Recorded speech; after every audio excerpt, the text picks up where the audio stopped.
জয় শ্রীকৃষ্ণ। রাধে রাধে। ধর্মরাজ যুধিষ্ঠিরকে রাজা বানাবার পরে সকলেই সেই রাজমহল থেকে উঠে গিয়ে অন্দরমহলে যখন গেল, তখন কিন্তু সেই অন্দরমহলে কি হয়েছিল সেই দিন কিন্তু অন্দরমহলে দুঃখের শোক নেমে এসেছিল।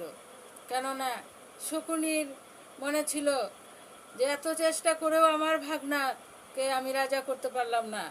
এদিকে মহারাজ ধৃতরাষ্ট্রের মনে কষ্ট দুঃখ ছিল যে আমিও শুরুতেই রাজা হতে পারিনি, আমার পুত্রকেও আমি রাজা বানাতে পারলাম না।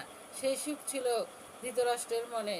আর দুর্যোধন তো অতিশয় রাগে ফেটে পড়ছিল যে আমি রাজা হতে পারলাম না, ধর্মরাজ যুধিষ্ঠির সে পাণ্ডবরা রাজিত্ব আমার থেকে কেড়ে নিল।